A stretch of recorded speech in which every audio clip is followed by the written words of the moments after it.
Hello, good morning, good afternoon, or good evening, wherever you are on this beautiful planet of ours. Welcome to Sustainability in Your Ear. This is the podcast conversation about accelerating the transition to a sustainable carbon neutral society, and I'm your host, Mitch Ratcliffe. Thank you for joining the conversation today. Let's talk about how to win the fight for planet and people. We already know what to do about climate change. The clean energy solutions exist. They're the cheapest form of power on Earth. And the warning signs, from fires and floods to the rising costs of food and insurers walking away from whole regions, are impossible to miss. And yet, after decades of effort, only about a quarter of Americans are deeply engaged with the urgency of climate action, and just half are even concerned. So here's the puzzle that my guest today, David Fenton, has wrestled for more than 50 years. If the danger is this clear and the answers are this good, why has the movement failed to bring the public along? Part of the answer is that we're making the case in openly hostile territory. Federal climate policy has been rolled back. The fossil fuel industry has spent decades manufacturing doubt about global warming, and its allies are ready to blame wind and solar within hours of any grid emergency, whether or not the facts support it. The social platforms where most people get their news quietly bury anything labeled climate, showing it only to the people who already agree. And if you're a climate-concerned person, the audiences that you most need to reach will never see those messages. As David puts it, we're in a propaganda war with the fossil fuel industry, and we're not even on the battlefield. David Fenton has spent his life trying to change that. He started as a teenage high school dropout, shooting photographs of the anti-war movement and the Black Panthers for the underground press in the 1960s. He co-produced the No Nukes concert at Madison Square Garden, and in 1982 he founded Fenton Communications, the first public relations firm in America built solely for progressive causes. Over 4 decades, his work has helped free Nelson Mandela and end apartheid, helped ban fracking in New York, and helped launch the fossil fuel divestment movement in partnership with the Rockefellers, in fact, the heirs to the Standard Oil fortune, as the messengers for the movement. And now he's distilled it all into a book called The Activist's Media Handbook, Lessons from 50 Years as a Progressive Agitator. And that includes a foreword by cognitive linguist George Lakoff. We're going to explore how to speak to people's hearts before their heads and why Make Polluters Pay travels farther than net zero by 2050, as well as how to fight disinformation when a lie outruns the truth, and how to win over conservatives without bending the facts. So, what does a lifetime of victories and hard-won failures teach us about protecting the planet and democracy itself in this pivotal moment? Let's find out after this brief commercial break. David Fenton, welcome to Sustainability in Your Ear. How are you doing today? I'm feeling sustained, thank you. How are you? Sustained? Good. I'm doing well. It's a beautiful day here in Southern Oregon, and I know in Berkeley it's probably a nice morning as well. It's a little foggy, and that's good. We're avoiding the heat waves of the rest of the country. Twain's observation about San Francisco is always kind of a Right. satisfying one when you get there, but you hear about it and you think, gosh, it must be cold. Yeah, well, colder is a little better right now, given what's going on in our overheated world. Absolutely. Hey, look, you've spent 50 years working on trying to change the world, to put it mildly. And in the book, you turn the lens on the movement itself, calling the climate crisis the biggest communication failure in the history of progressive advocacy. Why is so much of the fault lie on our side of the conversation? Well, it's not only on our side, but Hmm. everybody talks correctly about the fault of the corporate polluting interests that have confused everybody and spread all this propaganda and intentional lying, the biggest criminals of all time, in my opinion, at least measured by impact. But our movement bears some responsibility also. I mean, just look at the data. Only 12% of Americans say they ever see anything at all about climate change on social media, their main source of news increasingly. Only, let's say, 2/3, according to the Yale research, say they rarely or never see or hear anything about climate change from their friends or in the media.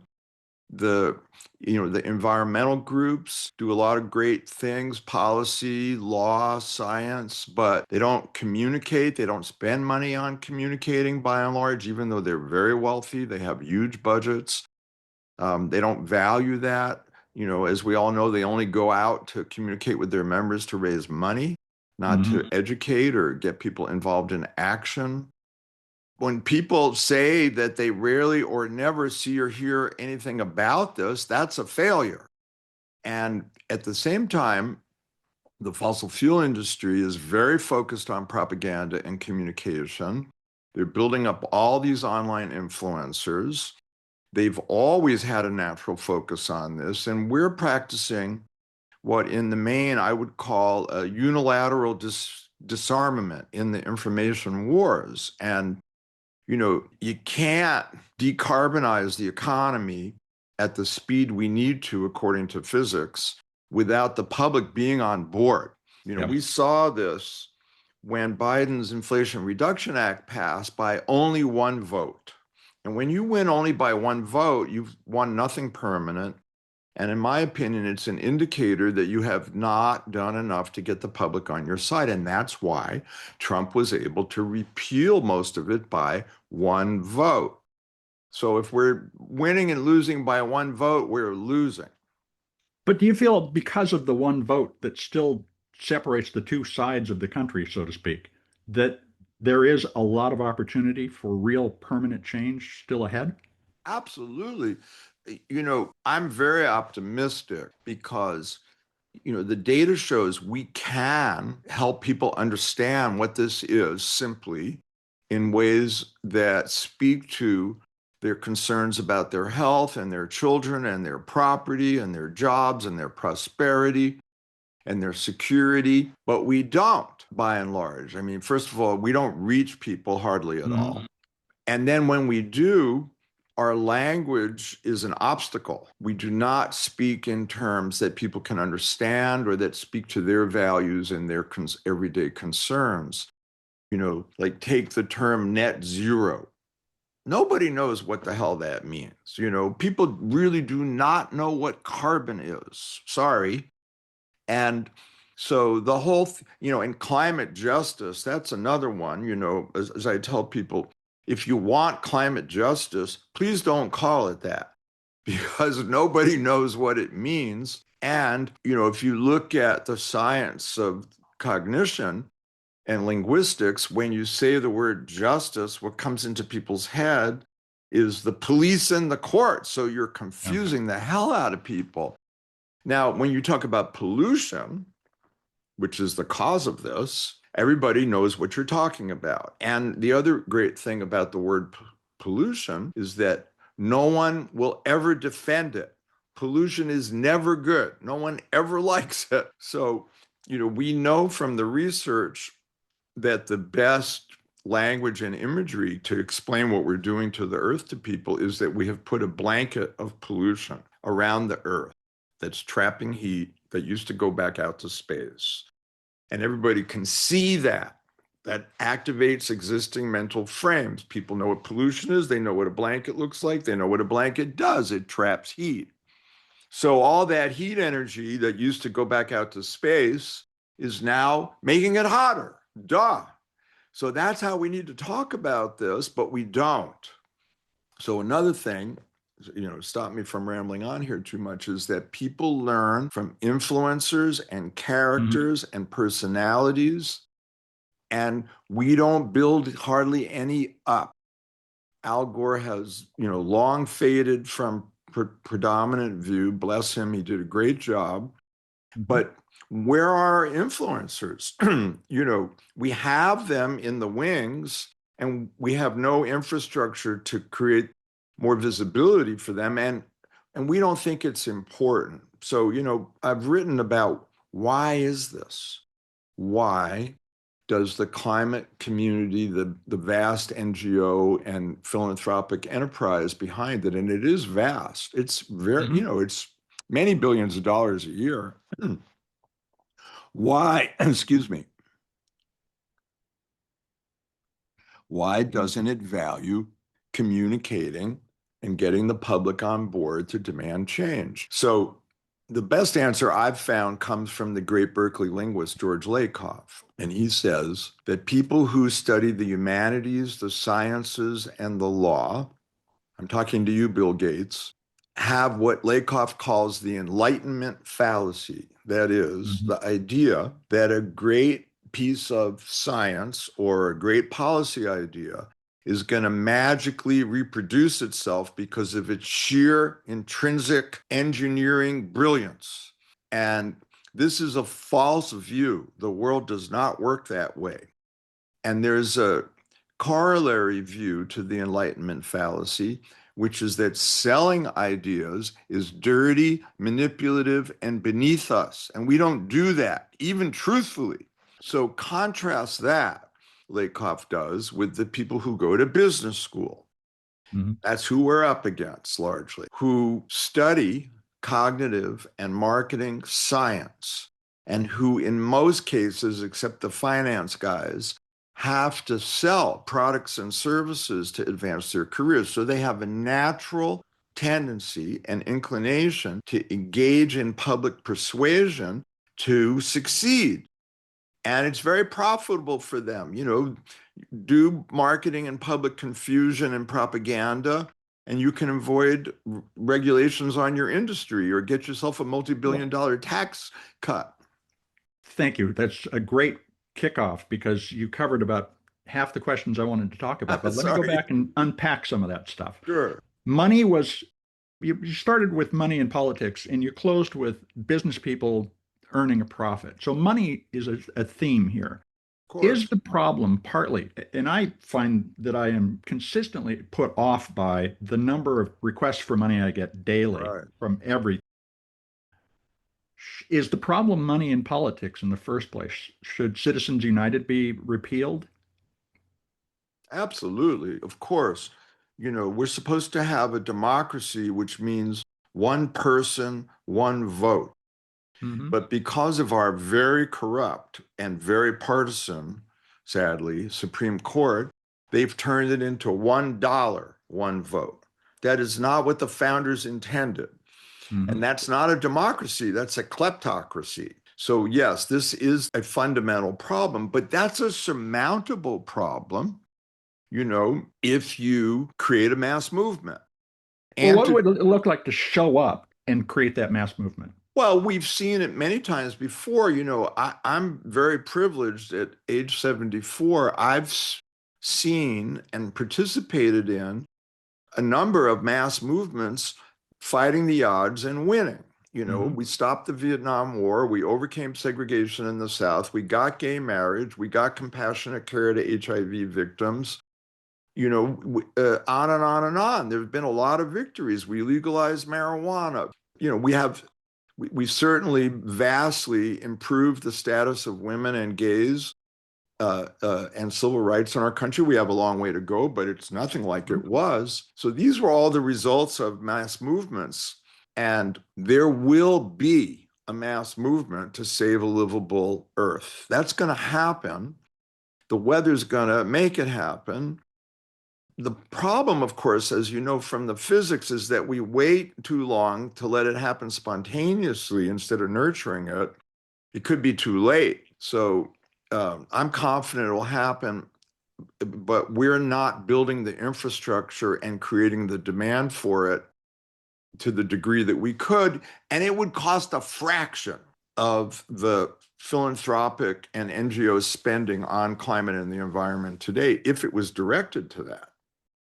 Well, so how do you win that business person over to the idea that there is more profit in a more sustainable, renewable, energy-based economy? Well, that's happening more and more because, of course, as you know, almost all new investment in energy is going into clean energy and storage. So the market is doing that more than people know, actually. The industry, the renewable power industry has done a very bad job of marketing. It's kind of, shell-shocked and browbeaten and keeping its head down. There is a new effort underway called amped.org, to have the industry do more sophisticated communications and to stop getting punched in the face so much, all this ridiculous stuff. Offshore wind kills whale. A meme brought to you by the people that don't give a crap about whales. Or Well, all the mining for solar panels and batteries, which of course is a tiny, tiny fraction of the drilling and mining for fossil fuels. I mean, these people are shameless and they're good at it, and we don't counter them hardly at all. One of the issues is sort of the preponderance of bad news. And I think back to Love Canal, galvanized the environmental movement in the 80s. Sure. And now, Altadena burns to the ground, Pacific Palisades burns to the ground, wildfires everywhere. I literally was evacuated because of a wildfire a couple of weeks ago. Oh, wow, sorry. And well, we made it. My house is here.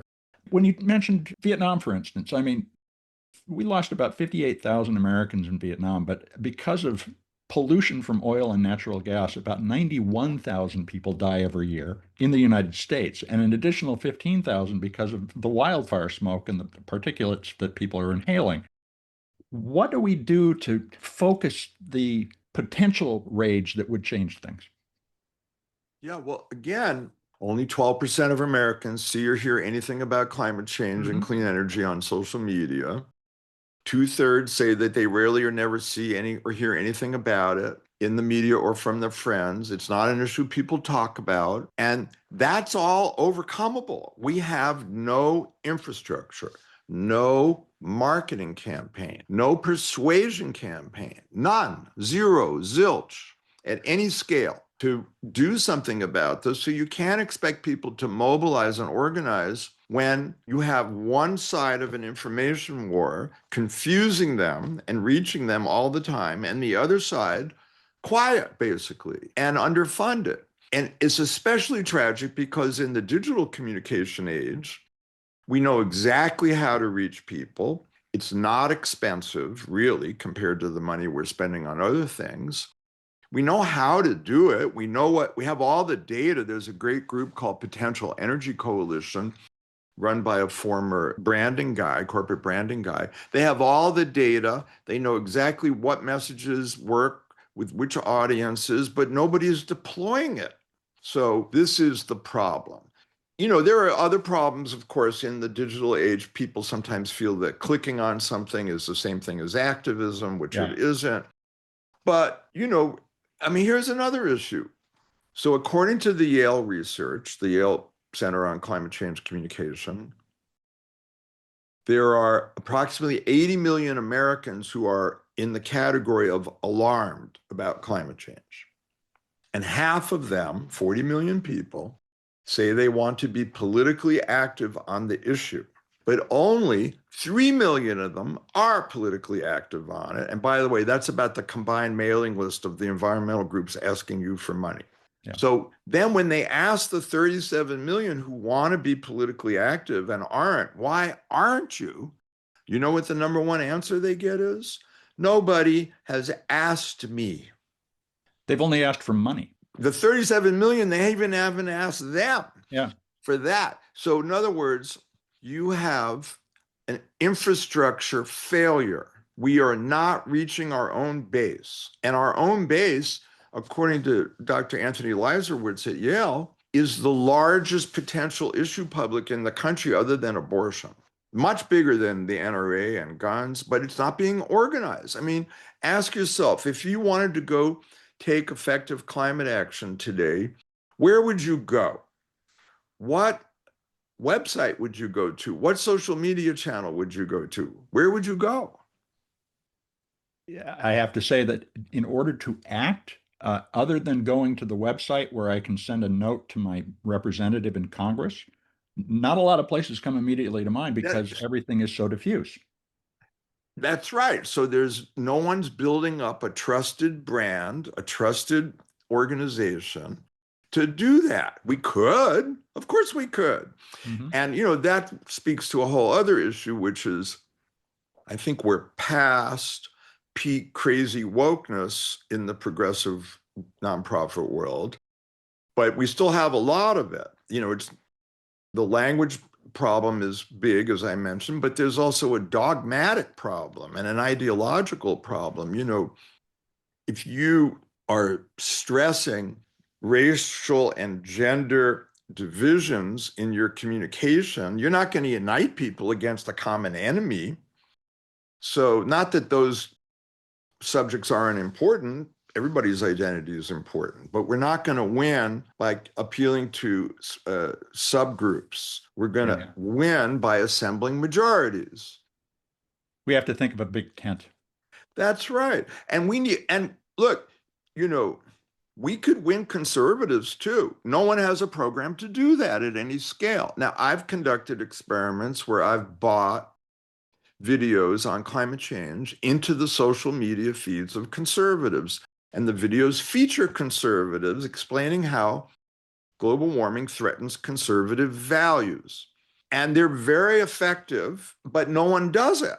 So if you're a conservative or Republican, in your filter bubble, all you ever see is that climate change is a hoax.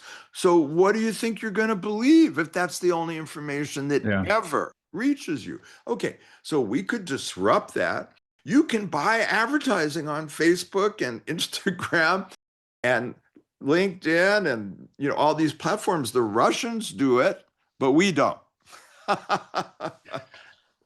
David, you've ignited a great conversation. I want to take a quick commercial break, and we're going to be right back to continue the conversation. Stay tuned, folks.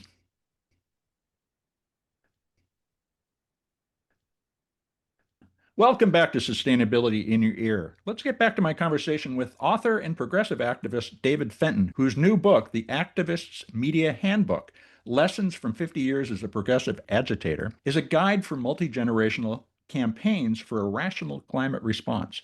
David, you mentioned social media and buying advertising there, but one of the problems, and not just for advertising, but just individual posts, is that when you use the word climate, it ends up being routed to the people who already care about climate.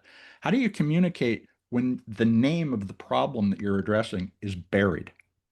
Well, first of all, you can buy access to people who aren't in that bubble. You can just pay for it, and it's not expensive. And of course, with digital communications, you can test your messages and content to see what really works before you pay to scale it. So it's not an excuse, and there is something else, which is I think that we need to put more pressure on the tech platforms and companies, and by the way, also on the television networks, which are not irrelevant as people may think. I mean, the TV networks are big on TikTok as sources of news, and they don't hardly ever link extreme weather to pollution from fossil fuels. So, these people can be pressured. The problem is the only people that pressure them are the right. We don't. Because again, our community doesn't think you need to sell ideas. We think that's dirty and manipulative. But by the way, thanks for mentioning my book. I also have a podcast now called The Fenton Forecast on all platforms, and we're looking at the future of climate and AI and health and democracy and all these issues. You've got a rule: fight falsehood immediately. And that's because a lie will harden into a truth the more times it's seen. But now a lie outruns the truth by a pretty wide margin, largely because the other side pays for it to do so. What's your playbook for fighting disinformation? How's it changed, particularly as a result of AI and the ability to amplify everything? Well, it's not only that they pay for it, they're unified, and we're the Tower of Babel. So, the Koch-funded conservative infrastructure of all their think tanks and influencers and podcasts and, all of it, they speak to the same topics and messages on a daily and weekly basis. They meet, they coordinate, they're in lockstep. And that's very important because the cognitive science is very clear. The way people learn is from significant amounts of repetition of simple messages. Repeat, repeat, repeat, repeat, simple, simple, simple, simple, simple. And by the way, most people in our community hate that.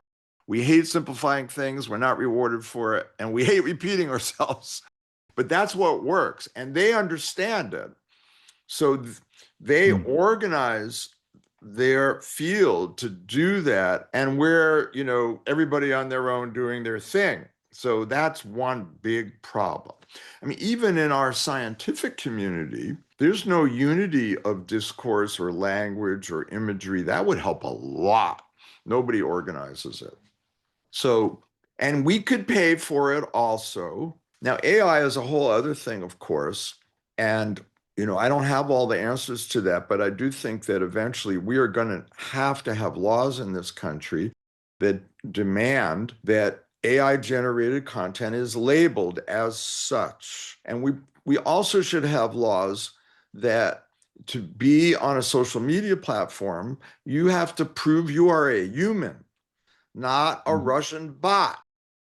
We're going to go through a lot of hard times, and eventually we're going to end up regulating these platforms. You see the difference. Look at why are the Europeans so much more focused on appropriate levels of regulation of social media, and they have some rules about media in general. It's because they went through fascism and the Holocaust, Yeah. and they saw how unchecked demagoguery can kill millions. So they're focused on this, and we're still in a frontier false idea of freedom model, but it's not going to last. When you say that people on the left don't like to repeat themselves, it really comes home for me because I hate repeating myself. Right.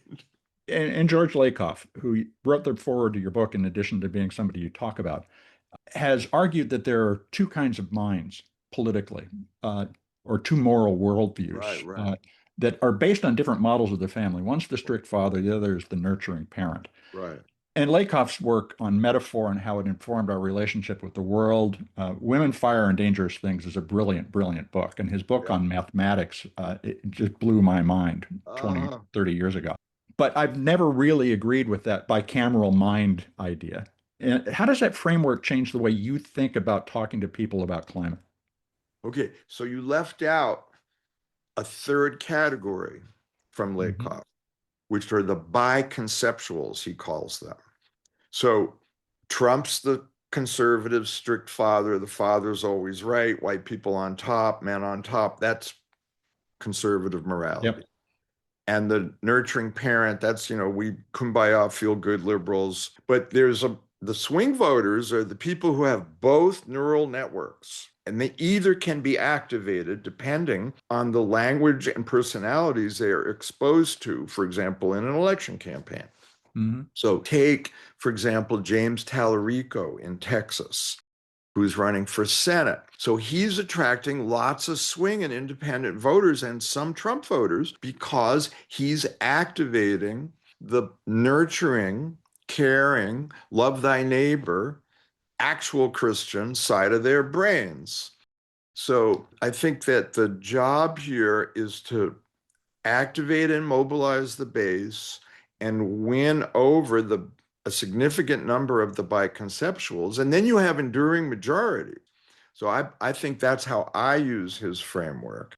Of course, the reason we don't like repetition and simplicity is in academia, you're not rewarded for that. You're rewarded for specialization. Yeah. The smaller the better. So yeah, it's bad training. It really is. Two of your signature wins turned on the messenger who delivered the message, not just the message. One was the Rockefellers divesting from fossil fuels, and the other was Yoko Ono put up a billboard on Governor Cuomo's commute that said, "Imagine there's no fracking." Right.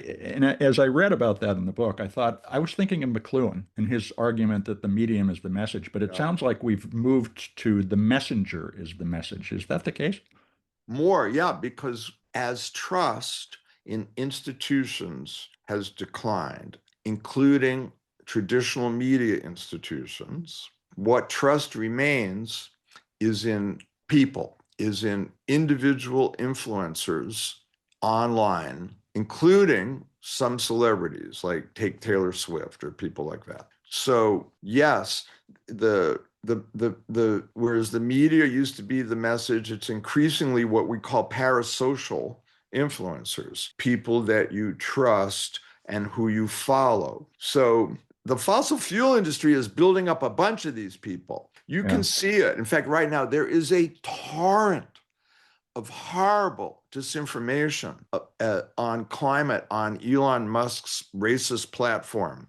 It's unbelievable. The worse the fires get, the hotter it gets, the more torrent of bullshit is on X. And a lot of it comes through, well, I used to be a climate activist and I've seen the light. Fossil fuels are the greatest thing ever. We have nobody. So we have some incredible talent. Like, have you ever heard of Dr. Catherine Hayhoe?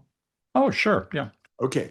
So she's a Christian evangelical climate scientist at Texas Tech University. Her husband's an evangelical preacher. She's amazingly talented, and she has no help online, none. She has no video team, no social media team, no PR firm, no strategist. She does it all by herself. And because she's so good, she has 1 million followers. She'd have 15 or 20 million, in my opinion, if she had help. And here's a comment on the philanthropic community and its prioritizing communication. Here we have this proven talent, and she can't raise hardly any money to get a team because we don't value this work. What you're describing is this talk of authenticity. That person represents the real, and I buy into it. What makes a messenger land, and how do you find the right one? Well, she lands. We've proven it. I've done focus groups with her videos, online tile testing. And there are TV meteorologists who are really, really good at this. Former Governor Jay Inslee of Washington, he's terrific at the clean energy side of this. The founder of AMP, Steve McBee, is really a terrific spokesperson. Michael Mann, the climate scientist, he's very talented. There's a young scientist, Marcius Extavor, who's really effective. There's a number of them, but they have no help. Let's get them some help. The other issue that seems to be activating everyone, left and right, is concerns about the state of our democracy. And in fact, it ranks right up there with climate change. How do you see the fight for climate and democracy potentially merging in some way in order to make this into one struggle for a major change in the way we do things? Yeah, I think that will happen. We have fossil fuel industry evil billionaires, and now, unfortunately, we have Silicon Valley fascist evil billionaires. And these people are corrupting the democracy, and they're also threatening people's health and homes and livelihoods and prosperity and children and their lungs. And their ability to get insurance. And, it's like the Supreme Court Justice Louis Brandeis said in the 1940s, he said, you could either have a democracy or you can have great concentrations of wealth, but you can't have both. So I think that this is all going to merge into a movement to have checks and balances on private power, which we've had before. Teddy Roosevelt broke up the monopolies and the trusts. The top marginal tax rate in this country used to be functionally 70%. Under Eisenhower, it was 90, but functionally it was 70. That made owners of companies invest in their workers and businesses rather than give all the money to the government. So actually, the whole ideology about taxes is backwards. So yeah, there's this tax on billionaires on the ballot in California this November. I think it's very likely to pass. And it's kind of sad to watch some of these billionaires. They're so upset. It's 1% a year for 5 years, guys. This is half what you pay your hedge fund managers, and you pay them that even if they lose money. So it's, the wealth inequality is corrupting. And there are some good billionaires, who fund a lot of great things, but this is distorted, and you can't have a functioning democracy with this degree of disparity. So yeah, I think it's all going to change. I'm really confident it's all going to change. History shows that periods of great income concentration lead to rebellion, and periods of less income concentration, just like periods of fascism and repression, never last. They lead to rebellions and it collapses. But the real problem, as you know, is we are running out of time to save a livable earth and climate because the carbon dioxide stays up there for millennium. And this is the worry. Will this happen in time? And that's up to us.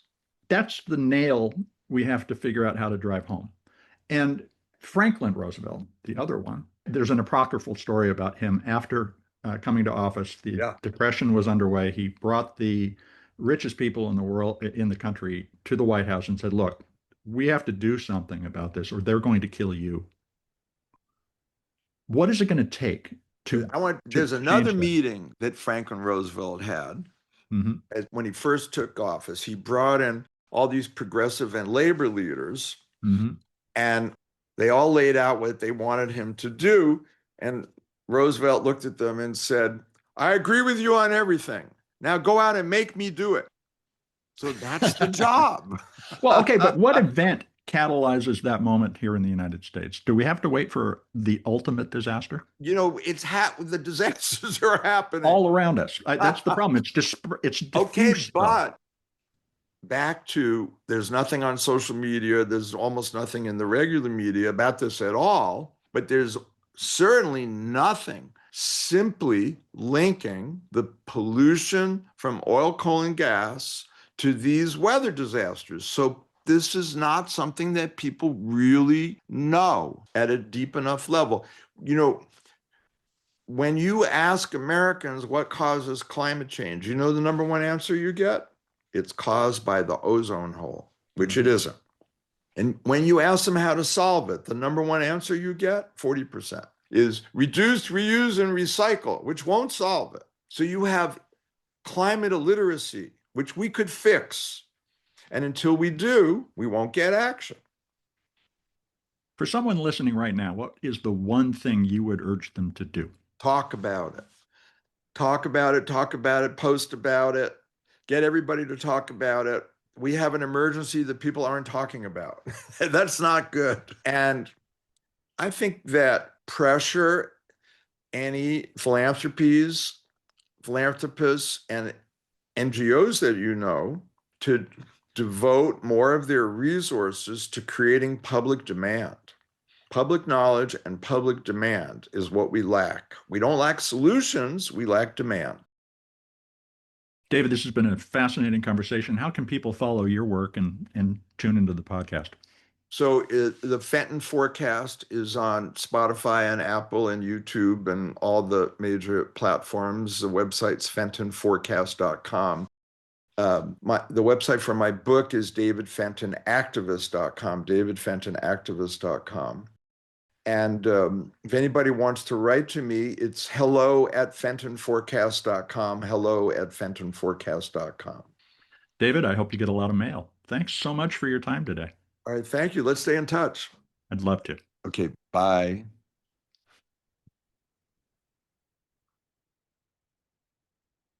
Welcome back to Sustainability in Your Ear.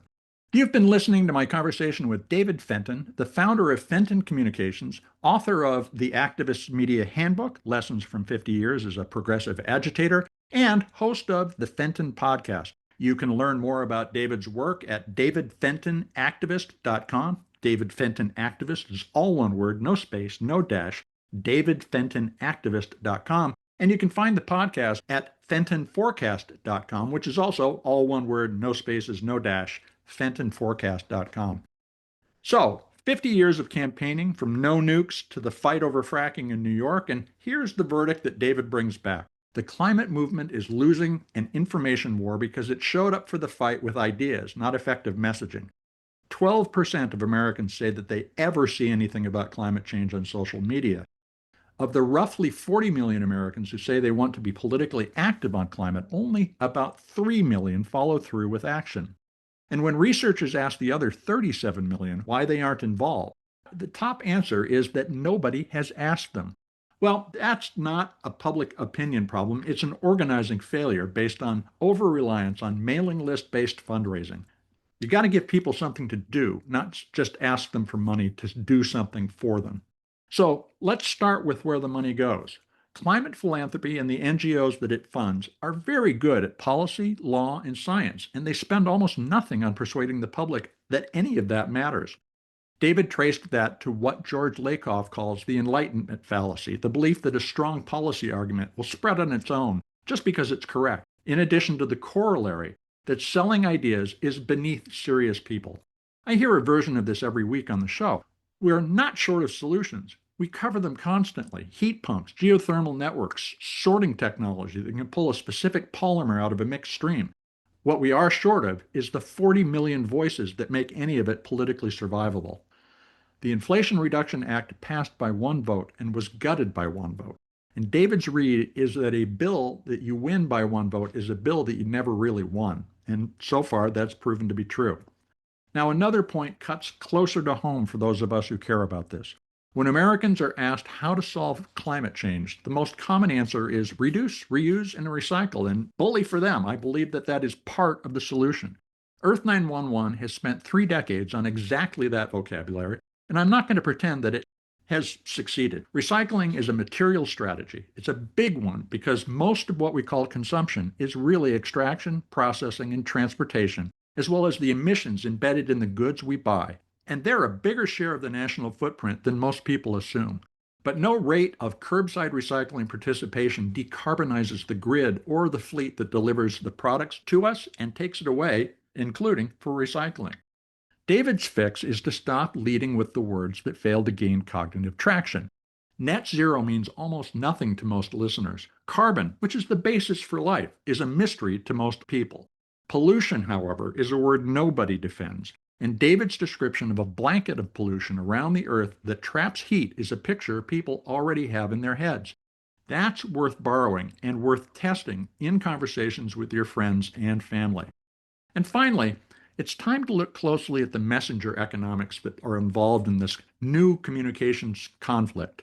Trust has shifted from institutions to individuals, some of them pretty shady. And the fossil fuel side is investing in individuals. They're hiring them, while our side leaves the best communicators to fend for themselves. David's example of Katharine Hayhoe, the evangelical climate scientist with about 1 million followers who has no video team, no social team, and no strategist, is an example of that. Meanwhile, the clean energy industry, after years of taking punches over whales and mining, has launched another advocacy platform, AMPed, in May of this year.